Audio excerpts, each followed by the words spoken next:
Muy buenas noches, estimados amigos. Bienvenidos a su programa Punto Crítico por Onda Digital Perú y todos sus canales asociados, que se transmite los martes en vivo a las 7 de la noche y que lo hacemos con el objetivo de que ustedes puedan tener una idea más desarrollada, mejor explicada, de los principales acontecimientos económicos, sociales y políticos que ocurren en el Perú y en el mundo. Esta noche quiero tratar, evidentemente, el tema político en primer lugar y el tema económico en segundo lugar. En el tema político tenemos dos aspectos que creo que vale la pena comentar. El primero es esta, al parecer ya casi imposible acuerdo del Congreso para poder tener un adelanto de elecciones pronto. Un adelanto de elecciones que podría ser, incluso se llegó a pensar este año, pero que, digamos, lo más realista pensar era a inicios del próximo año. Pero en este momento estamos en cero. De hecho, algunas bancadas, como por ejemplo la bancada de Renovación Popular, parece que Avanza País también está en esa posición, señalan, y creo que los fujimoristas también están en esa posición en este momento, señalan que el mandato de este Congreso es por 5 años, que es un mandato constitucional, que están respaldados por el voto popular y que quieren hacer honor a ese mandato y estar hasta el año 2026. Señalan también que es anticonstitucional. A ver, es cierto que la Constitución no prevé adelantos de elecciones, pero es claro que ante circunstancias excepcionales se pueden hacer adendas o reformas puntuales de la Constitución para permitir por esa vez, que se produzca una alteración del calendario político, del calendario, digamos, del tiempo de un gobierno, si las circunstancias, que es el caso del Perú en este momento, obligan a encontrar una salida política al problema. De hecho, ya eso ocurrió cuando, recordemos, en el año 2000, el entonces presidente Fujimori, ya con una crisis política muy, muy, muy seria, ya se habían visto y se habían socializado a través de los medios de comunicación los famosos Vladivideos, así llamados, que evidentemente desmoralizaron a todo el país, ¿no? Y eso generó una suerte de terremoto político de tal magnitud que el presidente Fujimori viajó a una reunión, me parece que era una reunión de APEC en el Asia, y desde allí envió por fax una carta de renuncia. Evidentemente, las circunstancias eran ya tan inmanejables que aunque el presidente tenía un periodo y el Congreso también, eso era políticamente poco sostenible. De manera que hay antecedentes que dentro de la Constitución se encuentra una salida, pero claramente esa salida tiene que tener un mínimo de acuerdo entre quienes van a operar esa salida política, en la que van a darle forma a esa solución, que tienen que ser básicamente el Ejecutivo, pero sobre todo el Congreso y sus distintas fuerzas políticas allí representadas. La diferencia entre los 2000, la crisis política de los 2000 y la crisis política actual, es que en este momento no hay ese consenso entre las fuerzas políticas representadas en el Congreso. Repito, unos, Renovación Popular y Avanza País, y parte del fujimorismo, sostienen en este momento que su mandato es hasta el 2026 y ellos quieren cumplir ese mandato. Que la población estaba mayoritariamente en contra de que tengan ese periodo, sí, pero ellos se aferran a que están constitucionalmente habilitados. Y eso es cierto, lo último, pero también es cierto que hay una realidad social y política que no puede dejar de tomarse en cuenta. Ah, entonces, tenemos esa posición. Al otro extremo tenemos la posición de Perú Libre, creo que también de Juntos por el Perú, de la bancada magisterial y una serie de decisiones que ha tenido Perú Libre desde su origen en este Congreso. Se ha dividido en 5 grupos y ellos piensan o consideran que debe haber un adelanto de elecciones, pero dentro de lo que se debe hacer, además de convocar elecciones, insisten en que hay que convocar a una asamblea constituyente para elaborar una nueva constitución. Eh, entonces, son dos extremos, y dos extremos que difícilmente tienen intenciones de acercarse a una posición más equilibrada, donde ambos tendrían que ceder alguna de sus pretensiones. Otros congresistas, yo creo que son un buen número, no importa ya el partido, están personalmente con una serie de problemas debido a denuncias de todo tipo, a inconductas funcionales, a temas de inmoralidad, de corrupción, o por lo menos temas que tienen que aclararse.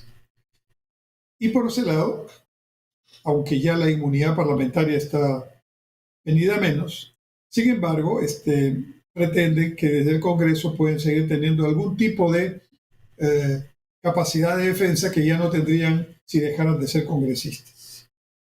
Otro importante número de congresistas está en la idea de que ellos calcularon que iban a trabajar 5 años y se endeudaron, algunos han comprado vivienda, ¿no? Departamentos, en fin, vehículos, y piensan que, lo cual es, por cierto, muy probable, que dejando de ser congresistas nunca más van a poder acercarse siquiera a una remuneración mensual como la que tienen ahora. Entonces, claramente se aferran a sus puestos, a sus curules, porque, como decía una congresista, estoy muy endeudada y tengo que pagar mis deudas. Todas estas posiciones, que como ustedes ven, son algunas de ellas irreconciliables entre sí, impiden que se tenga de 130 congresistas al menos 87 votos para lograr reformas constitucionales, una de las cuales sería aprobar un artículo, dentro de la Constitución, una cláusula extraordinaria, ¿no es cierto?, que señale que por esta vez el periodo electoral o el periodo de gobierno de quien está en estos momentos en el mandato se acorta, como también el de los congresistas. Entonces, esa es la situación. Mientras tanto, el desgobierno continúa, porque aun cuando las acciones violentistas se han focalizado en algunos lugares y ya no de manera generalizada, como ocurrió a fines del año pasado, 2022, e incluso en las primeras semanas de este año, también es cierto que en algunos lugares se ha acrecentado. Puno está prácticamente sitiado, abandonado, y ya son varias semanas de desconexión de Puno con el Perú. Eso es grave, es un tema que ya entra en el campo de la defensa nacional y por lo tanto el que el ejército esté ahí y las Fuerzas Armadas estén ahí con la policía no solamente es para contribuir a la pacificación o a la seguridad ciudadana o a la tranquilidad en el orden público, sino para cuidar la soberanía nacional, porque en un sitio de frontera es muy peligroso que esto ocurra. Entonces, con la anuencia de los gobernantes de Bolivia, incluso con la colaboración de algunos de sus principales dirigentes, Bolivia está muy contento en que se esté armando este embrollo en la frontera con Perú, porque ellos piensan salir gananciosos de este lío y llevar agua para su molino. Claramente, no podemos dejar que esto ocurra. El interés del Estado está por encima del interés individual de cualquiera, y eso es algo que debemos tener muy claro en esta circunstancia tan difícil. Entonces, vamos a ver qué pasa, pero me temo que un adelanto de elecciones en este momento es políticamente imposible de lograr. Habrá que ver qué pasa en las próximas semanas y meses y qué hace el gobierno nacional, el Ejecutivo, mejora su eficiencia, llega a algunos sectores de la población que no está llegando, ¿no? Porque recursos hay. Lo que falta es estrategia, conducción, liderazgo.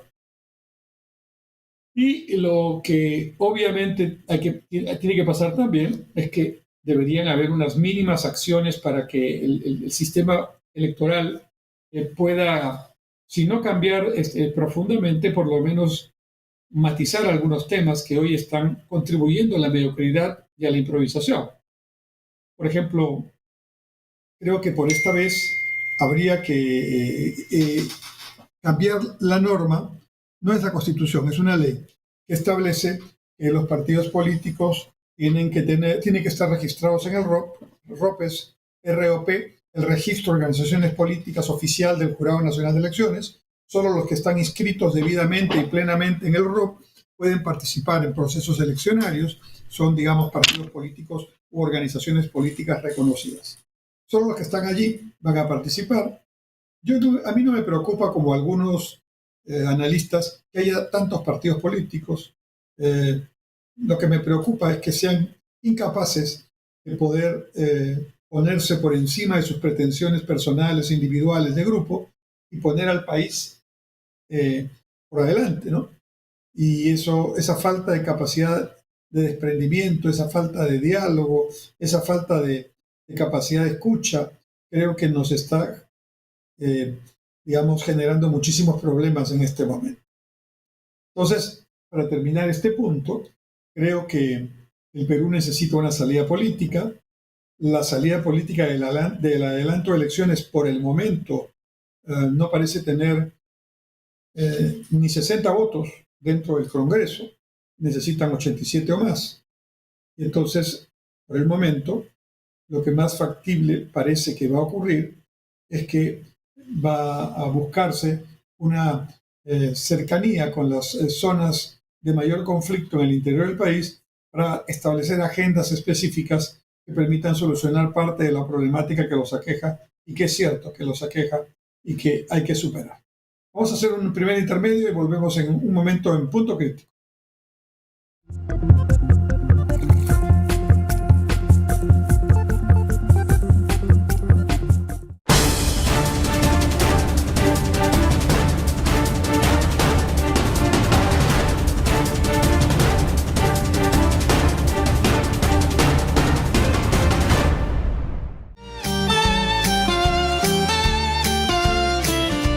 Soy Electo Ceballos. Y yo, Fernando Kluger. Acompáñanos todos los lunes de 7 a 9 de la noche. Estaremos comentando sobre la realidad nacional de nuestro país en nuestro programa Contraste por Onda Digital Perú, canal 18.4 de la señal abierta.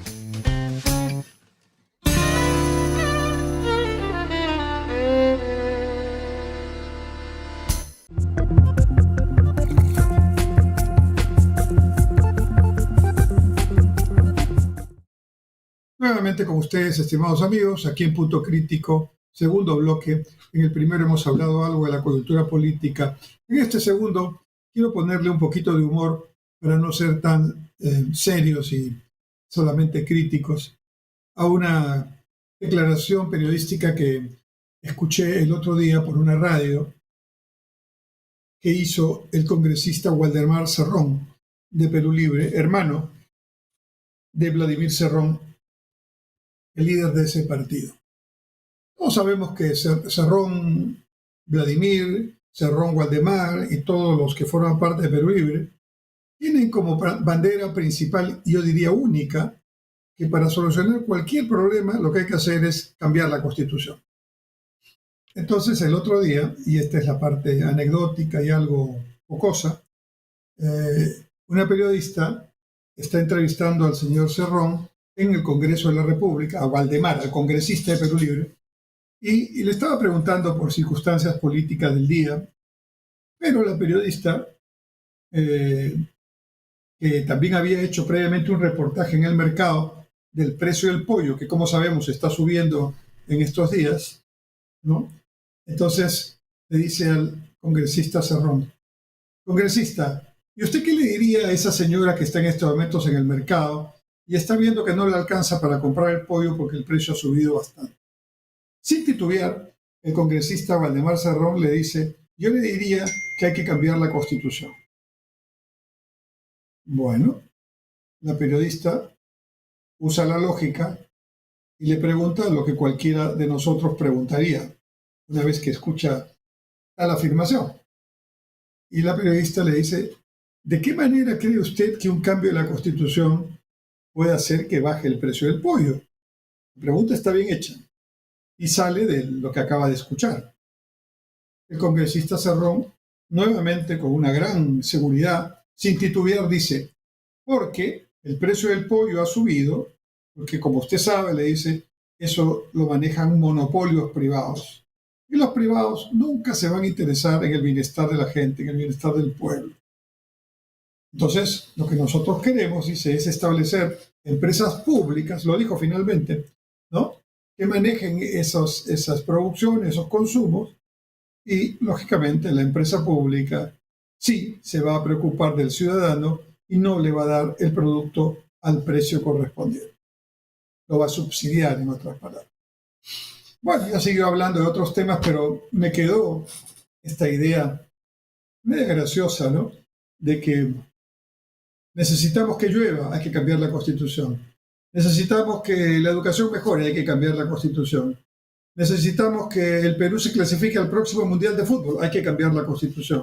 Para todo, no importa qué, estos políticos señalan que hay que cambiar la Constitución. Casi lo dicen de memoria y para todo. Claro, de esa manera han logrado que un grupo de personas en el Perú, que no es poco, que no es pequeño, llegue a pensar que realmente cambiando la Constitución va a haber el empleo que necesita, van a incrementarse los ingresos que hoy están bastante afectados, va a haber centros de salud y médicos en los centros de salud que atiendan para que no tenga que irse al hospital de alta complejidad haciendo colas enormes, filas enormes y con citas que dan para meses adelante, ¿no?, que van a mejorar los colegios, que no va a haber robos ni inseguridad ciudadana, que finalmente la justicia se va a administrar con justicia, que va a haber infraestructura. Eso me hace acordar el vals Parlamanías, ¿no?, que compuso Serafina Quinteras y que dice más o menos así, ¿no?, que todo lo que ofrecían los congresistas de esas épocas, hace algunas décadas, ¿no? Ofrecían aviones, edificios, todo lo que se le podría ocurrir, ¿no? Y las corvinas con sus limones, ¿no?, nadarán sobre las olas, dice una parte del vals, que es una sátira a esta manera de hacer política con demagogia, engañando, siendo cualquier cosa con tal de buscar el voto y la preferencia de la gente. Lo cierto es que el señor Cerrón por fin dijo algo que obviamente es un despropósito, pero dijo algo más o menos que explica su posición, porque hasta antes de esta declaración yo no había escuchado a ningún congresista de Perú Libre tratar de explicar qué es lo que quieren hacer en la economía. Y lo que quieren hacer en la economía, por lo dicho por el señor Cerrón ahora claramente, es convertir los medios de producción en medios de producción estatales, al exacto estilo de lo que hacían en las primeras décadas del siglo XX y hasta fines del siglo XX, cuando cayó el muro de Berlín, los países de Europa Oriental y algunos otros puntualmente en el mundo. Ese modelo ha fracasado. Claramente el Estado no funciona cuando trata de ser empresa privada, y así como la empresa privada no funciona cuando trata de hacer algo que el Estado hace. Entonces hay que actuar conjuntamente, complementariamente, no enfrentando unos con otros, sino sumando voluntades, sumando acciones, sumando pensamiento crítico, y eso es lo que va a permitir encontrar salidas, no solamente políticas a la crisis, sino también salidas económicas que permitan que el tema social se tranquilice un poco, porque la gente va a entender que empezaron a cambiar las cosas para bien. Entonces, el señor Cerrón dice, pues, si cambia la Constitución, entonces van a venir empresas públicas que van a estatizar todo, y estas empresas públicas van a dedicarse a preocuparse por la gente y no van a subir los precios. Entonces yo quiero explicarles a ustedes qué complejo error de concepción está detrás de este pensamiento, que aunque es un pensamiento medio simplista, medio simplón, ¿no? Sin embargo, tiene un contenido ideológico muy fuerte adentro. Probablemente el señor Cerrón no se da cuenta de ello, pero claramente esto implica que todavía hay gente, personas, incluso que son autoridades, el señor Cerrón es un congresista de la República, que piensan y creen que el Estado puede hacer de empresa privada, puede funcionar productivamente. Y cuando eso ocurre, yo buscaría o diría a quien está en esa posición que me diga un solo país en el mundo donde esa posición de propiedad estatal de los medios de producción ha resultado exitosa. Alguien querrá decirme China. China es un país políticamente comunista, efectivamente, pero económicamente no se va contra el capital, lo recibe con los brazos abiertos, ¿no? Es una posición muy pragmática que ha permitido a China convertirse en una potencia económica mundial, porque China está apostando también al cambio tecnológico, a la innovación, que son fundamentales en este tiempo. Entonces, estamos pues en una situación un poco complicada, porque ¿en qué país donde el Estado se apropie de los medios de producción podemos ver un resultado medianamente satisfactorio? Porque si hubiera ese resultado, pues entonces habrá que seguir ese modelo. Pero ahí está Venezuela, con más de 8 millones de expatriados voluntariamente para poder llevarle plata a su familia y que puedan comer, ¿no? Ahí está Cuba, también con sus carencias y con sus campañas alimentarias con tarjetas de racionamiento, ¿no? Ahí está Nicaragua, otra dictadura que también tiene sometida a su pueblo y conculcada la democracia y todo lo que se parezca. Y las casos de otros países que están ahí tratando de explorar estos temas, no son muchos, pero que pretenden pues que el Estado pueda hacer de empresa privada. ¿Saben por qué esto fracasa? En primer lugar, fracasa porque el Estado, a diferencia del inversionista privado, no arriesga.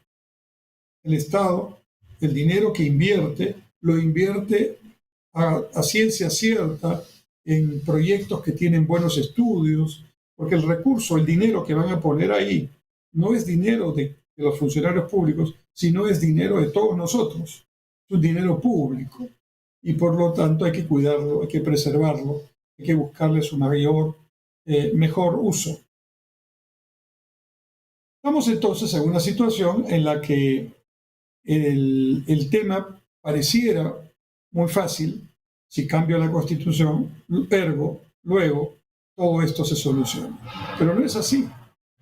En realidad, muchos de los temas que se pretenden lograr con el famoso cambio de la Constitución dependen de leyes de menor jerarquía que una Constitución, ¿no?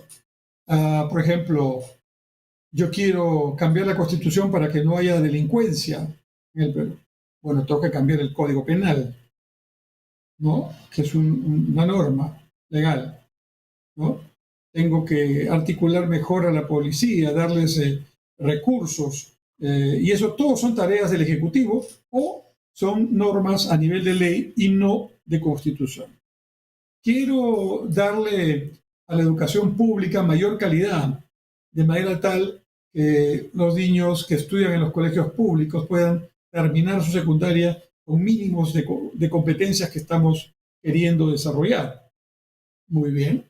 Entonces, en los colegios públicos merecerían tener esa calidad y para eso hay que desarrollar las políticas adecuadas a nivel del Estado, claramente, pero para otorgar un bien público que necesitan todos los peruanos indistintamente solo por su condición de peruanos y de seres humanos y no porque pertenecen a tal o cual movimiento o partido político.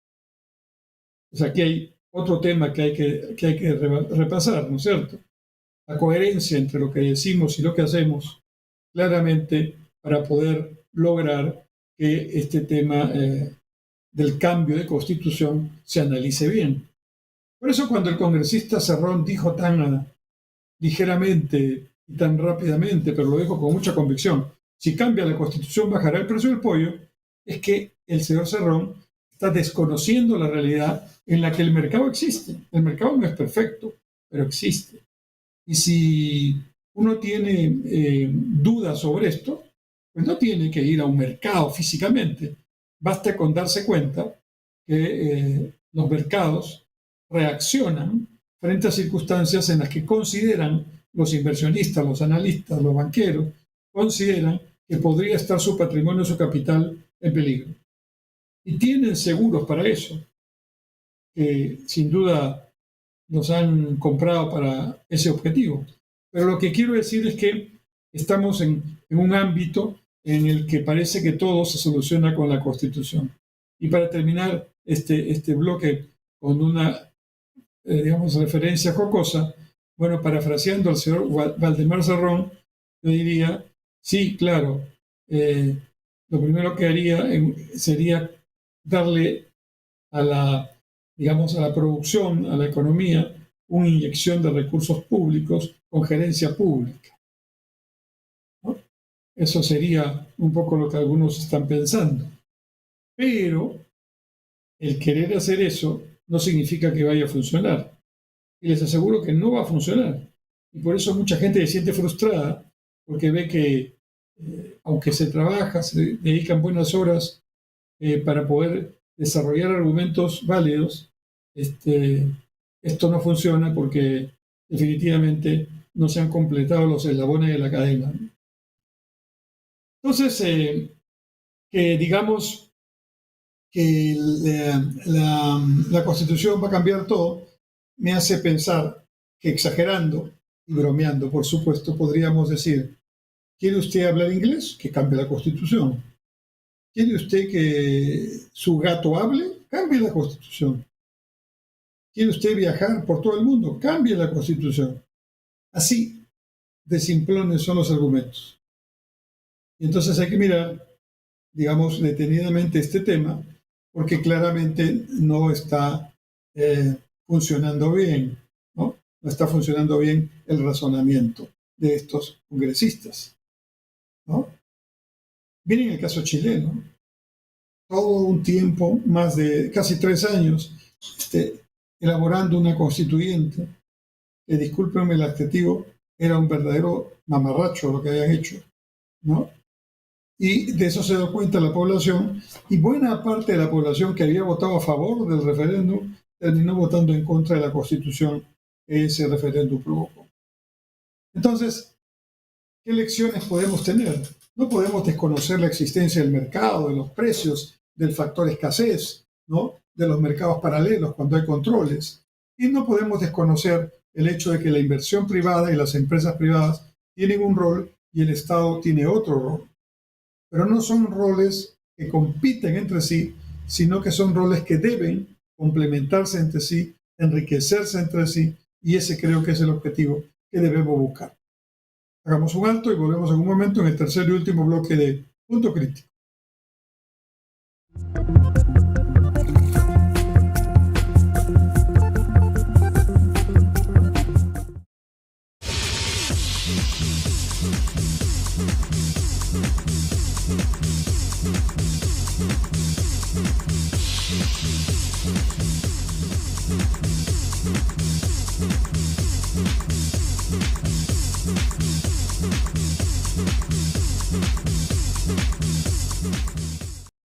Algunas veces es formal, otras es más casual, a veces es pícaro, pero siempre muy entretenido.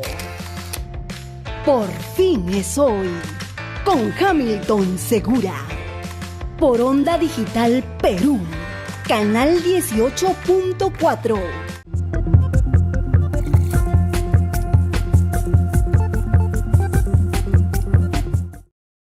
Buenas noches, estimados amigos. Estamos ya en nuestro tercer bloque en este programa Punto Crítico, que se transmite todos los martes a las 7 en punto de la noche por Onda Digital Perú y sus canales asociados en todo el país. En el primer bloque hablamos del tema político, coyuntural. En el segundo bloque hablamos a propósito de una frase, de una respuesta a una periodista del congresista Waldemar Cerrón, ¿no?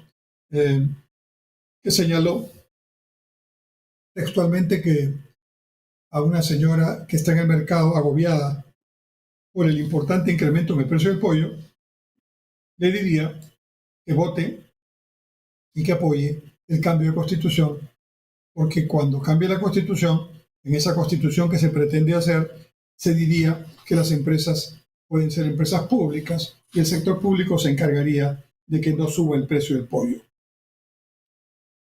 A ver, lo voy a explicar de esta manera.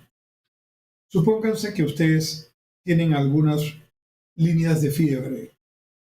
Están en 38 de fiebre, ¿no? Temperatura. Y entonces viene alguien como el señor Cerrón y dice, la mejor manera para que baje tu temperatura, que en este caso es en paralelo sería el incremento del precio del pollo, la mejor manera para que baje tu temperatura es que cambie la Constitución. Lo primero que diría yo es que tiene que ver la fiebre que tengo con el cambio de Constitución. Y el señor Cerrón me explicaría y me diría que si cambia la Constitución, el Estado estaría mucho mejor y eficientemente manejando la salud y no dejaría que yo tenga fiebre. Más o menos. Pero la fiebre, como el incremento de los precios, es apenas la manifestación de un problema, no es el problema mismo. Me explico.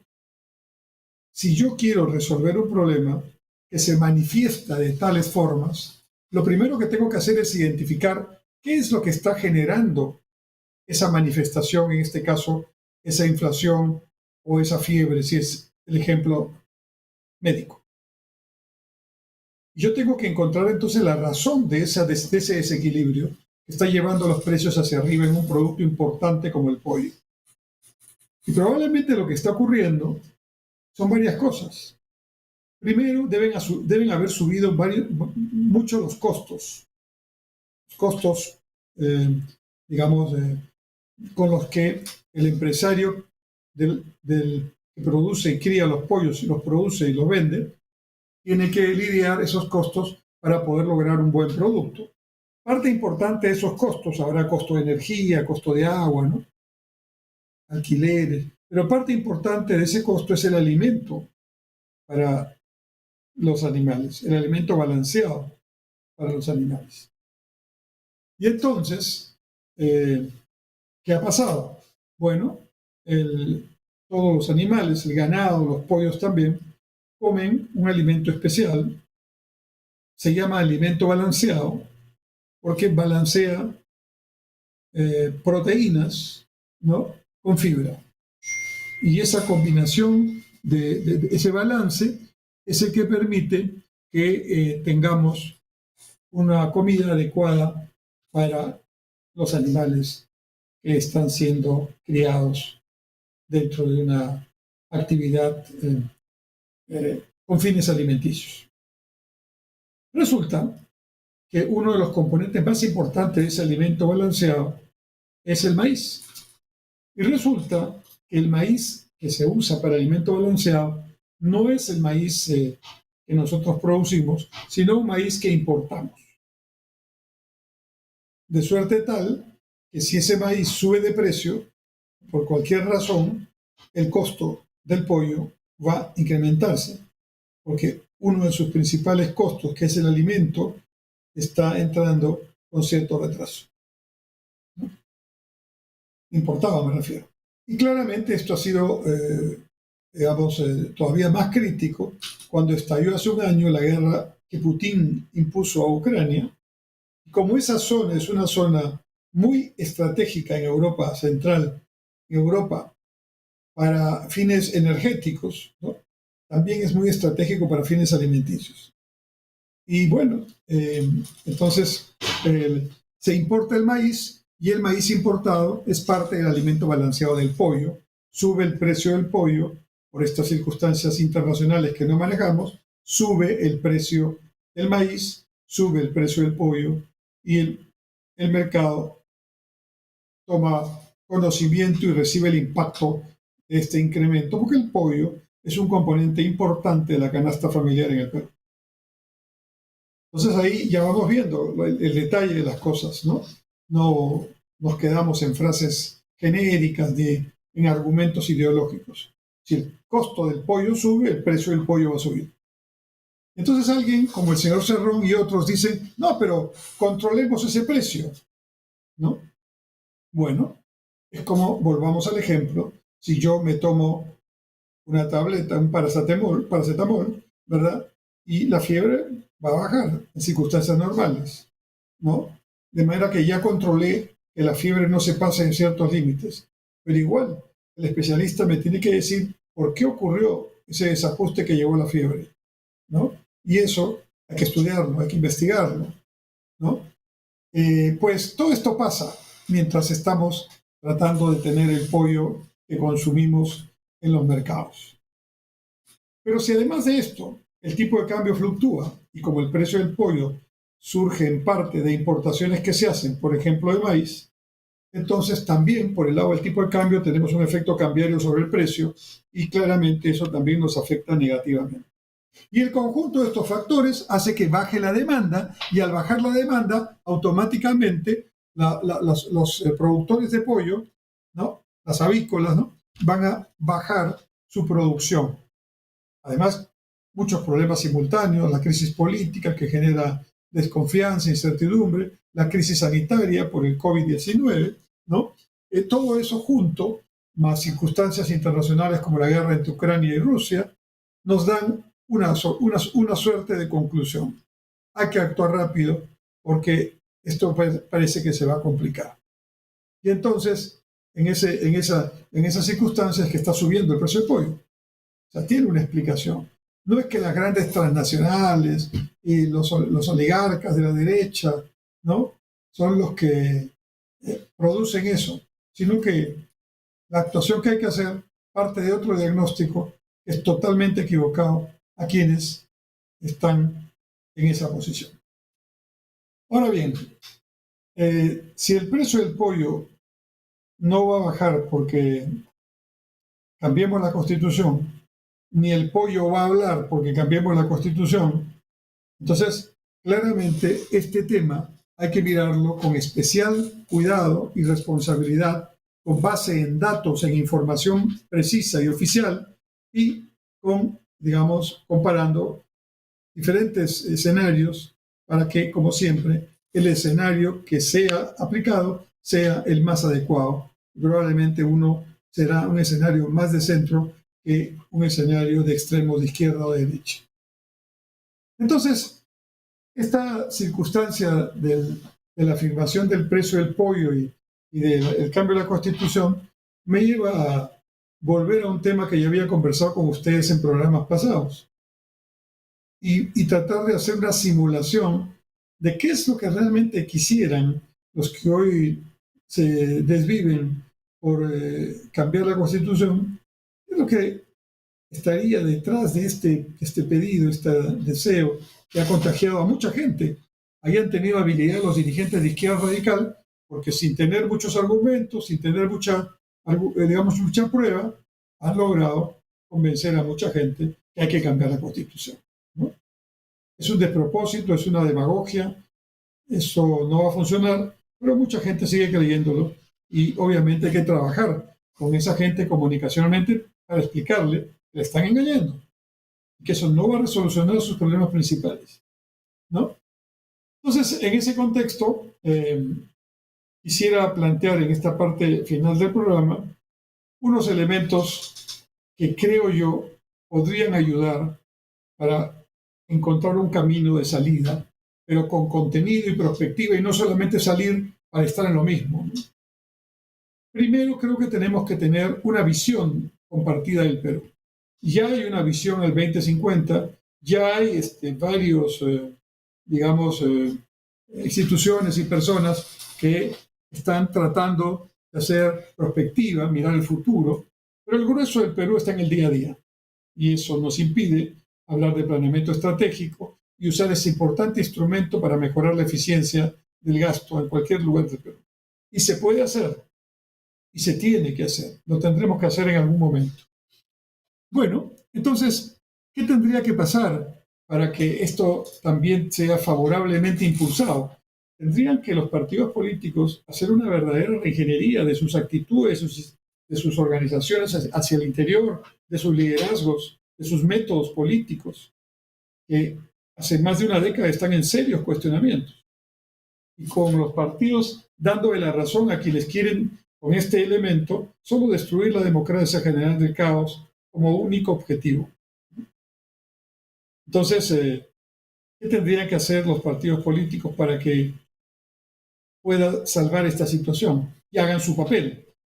Aquí estoy hablando de partidos políticos que ya existen, registrados en el ROP, partidos políticos que están en proceso de inscribirse en el ROP y otros que nunca se van a inscribir, pero que son regionales o subnacionales, pero conformados por personas que de buena fe intentan hacer aportes a los candidatos que puedan estar, digamos, en el proceso electoral. Los partidos políticos, los políticos, la acción política tiene que cambiar. Y para eso, lo primero que tiene que ocurrir es tiene que haber una suerte de recapacitar, reflexionar y de aceptar que nos hemos equivocado, que hemos pensado por mucho tiempo que las cosas eran de cierta manera y que ahora la realidad nos está mostrando que es de otra manera, o que son de otra manera, o maneras. Tengo que tener esa capacidad de reflexión y de autocrítica para saber decir, me equivoqué, ¿no? Palabra que es muy poco escuchada cuando están hablando líderes. Lo segundo es que tengo que tener una capacidad también, no solamente de hacer una reingeniería en mi pensamiento, una autocrítica, sino también tengo la necesidad de buscar una suerte de capacidad de renunciación, le llamo yo. ¿Eso qué significa? Significa que los políticos tienen que aprender a que no todo lo que quieren hacer o ser se va a lograr, pero algo se puede lograr en democracia. Y para lograrlo, tampoco puedo hacerlo solo o solos. Tenemos que aliarnos con otras agrupaciones que de repente son cercanas, pero no son nuestras agrupaciones. Hay que buscar las alianzas en este Perú, hay que buscar las alianzas y que sean alianzas con gente de alto nivel, en el sentido completo de la palabra. No solamente que tengan altos niveles académicos, ¿no? Sino también la perspectiva de un trabajo que si no se está en el campo es difícil de entender, ¿no? De manera tal que esa capacidad de renunciación, para mí, lo más importante en esta coyuntura, tendría que empezar a gestarse desde los propios partidos. Eso no puede ser impuesto, ¿no? Y hay que buscar la manera de que estos partidos tengan, y sus líderes sobre todo, tengan la capacidad de el desprendimiento para poder poner al Perú por encima de sus propias especulaciones, intereses y conveniencias. Pero además de estos dos elementos, esta reingeniería y esta renunciación, creo que los partidos políticos tienen que obligadamente buscar la reconciliación de sus liderazgos, de sus instituciones, de sus actividades con el pueblo, con la población. Hace mucho tiempo están alejados, no hacen trabajo político todo el año, solamente lo hacen en algunos meses cortos cuando hay campaña. Engañan mucho, ofrecen cosas que no se pueden cumplir, y eso es fatal para la credibilidad, ¿no? No tienen sus organizaciones sólidas porque un grupo pequeño de dirigentes se han estado siempre dando la vuelta entre ellos para que no suban más, ¿no? Y eso evita que mucha gente importante, valiosa, joven o no joven, pero que todavía no ha participado y quiere participar, lo haga. Porque todos los caminos se van truncando y se van cerrando para que quienes están controlando el poder del partido se mantengan ahí.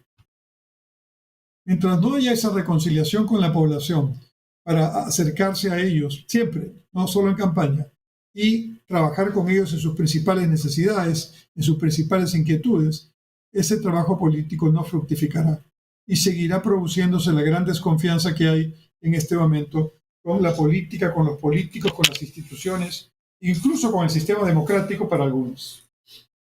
Pero además, también se necesita que los políticos tengan una